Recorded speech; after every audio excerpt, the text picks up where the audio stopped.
Just when you think the GPU war is settling down, China fires another shot, and this time, it's not just another graphics card or a headline-grabbing AI demo. It's something much bigger, something that could shake the foundation of Nvidia's dominance and force the entire industry to take notice. We're talking about a Quad-Chiplet AI GPU developed by none other than Huawei. Yes, Huawei, the company many thought was fading after US sanctions and smartphone bans, is now back in the game with something far more ambitious. Huawei is working on a new AI processor called the Ascend 91D, and what makes it so interesting isn't just its performance goals, it's how it's built. This isn't your regular single-die chip. This is a complex multi-chip design that connects 4 high-powered chiplets into one unified beast. It's bold, it's strategic, and if it works, it could position Huawei as a real threat in the world of AI computing. Let's break it down.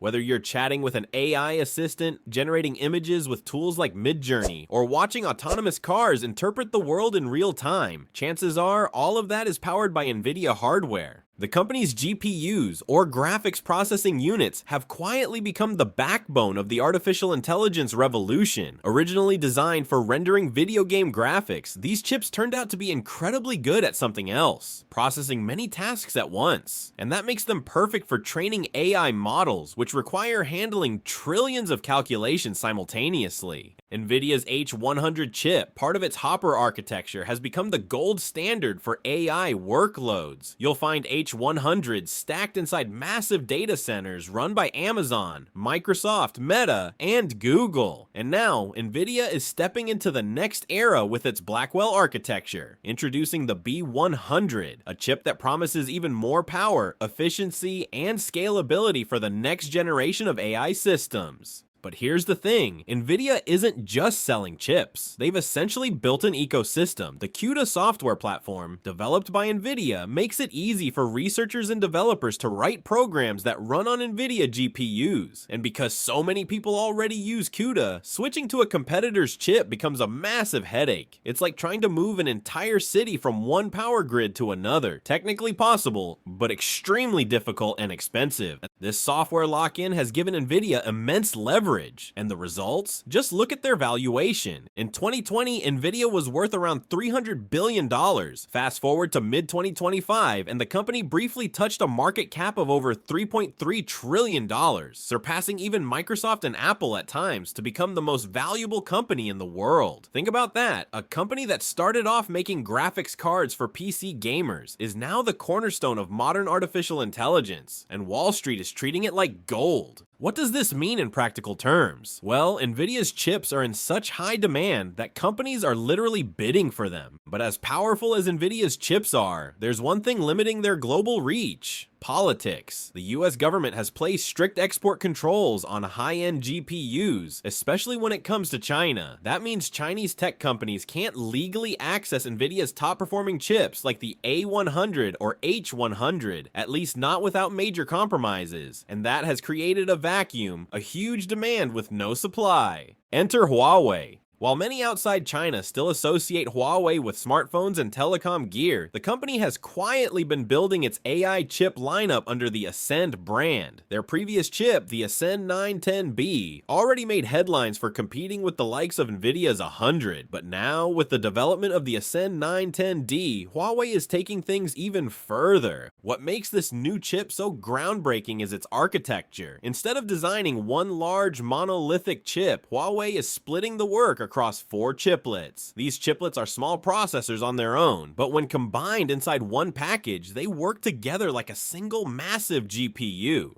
This is called a chiplet-based architecture, and it's one of the most important trends in modern chip design. Companies like AMD have been using chiplets for years to power their Ryzen CPU. Even Apple's M1 Ultra chip used a similar approach by fusing 2 M1 Max chips into one. And now Huawei is applying the same principle to AI chips. Why does this matter? Because building large chips as a single unit is getting harder and more expensive. The larger the chip, the more likely it is to contain defects, which makes it harder to manufacture and more expensive to produce. But by using smaller chiplets, companies can boost performance while keeping costs and yields under control. The patent filings suggest Huawei is using advanced packaging technologies, potentially on par with what TSMC or Intel are offering. In fact, the interconnect technology that allows the chiplets to talk to each other might be as fast or even faster than what Nvidia currently uses. And that's where things get really interesting. Nvidia has plans to move to chiplet designs too. Their upcoming Rubin AI GPUs, expected around 2026 or later, will likely use multi-chiplet packaging. But Huawei might beat them to it. If the Ascend 91D launches within the next year or so, it could become the first major AI chip to adopt this kind of design at scale. That's a huge deal, especially for China. The race for AI dominance isn't just about technology, it's also about independence. With export bans in place, China can't rely on foreign chip makers to meet its AI ambitions. Companies like Huawei are now being pushed to develop their own alternatives, and ironically, that pressure is leading to innovation. To be clear, this doesn't mean Huawei is going to overtake Nvidia overnight. That's not how this game works. There are still massive challenges ahead. For starters, China doesn't have access to the world's most advanced chip-making equipment, specifically the EUV lithography machines produced by ASML in the Netherlands. These machines are essential for manufacturing cutting-edge semiconductors with features smaller than 7 nanometers. Why does that matter? Well, the smaller the transistor, the more you can fit on a chip, which means better performance, lower power consumption, and overall higher efficiency. Nvidia's most powerful chips, like the H100 and the upcoming B100, are built using TSMC's 4 nanometer and 3 nanometer processes, made possible by ASML's machines. China, they're largely stuck at the 7 nanometer mark or above, and even that's being achieved through clever workarounds with older equipment.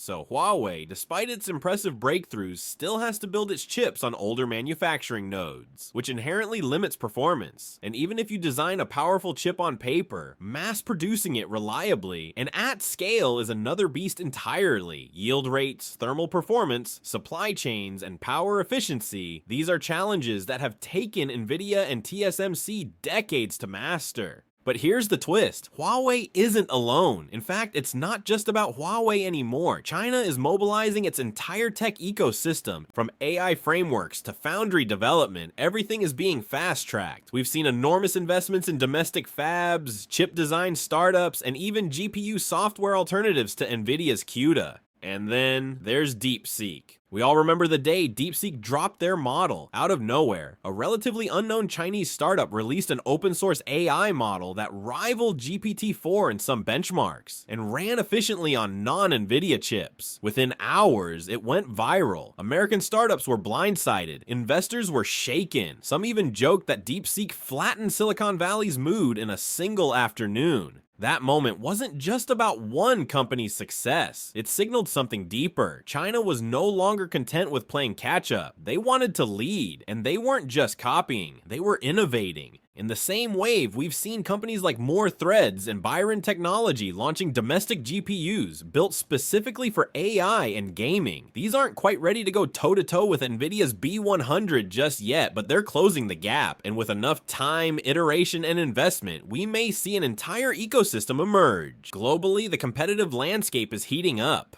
AMD is fighting back with its MI300 series, targeting high-performance AI workloads with competitive pricing and open standards. Intel is scrambling to remain relevant with Gaudi 3, leaning into partnerships and price-performance strategies. Even startups in the US like Cerebras, Grok, and Tenstorrent are taking radical design approaches, like wafer-scale engines or token streaming chips, to rethink what AI hardware could look like. So yes, Nvidia still rules the kingdom, but the empire is no longer unchallenged. The global AI hardware race is no longer a one-player game. If Huawei and other challengers succeed, we could see a future where high-end AI hardware is no longer controlled by a handful of American firms.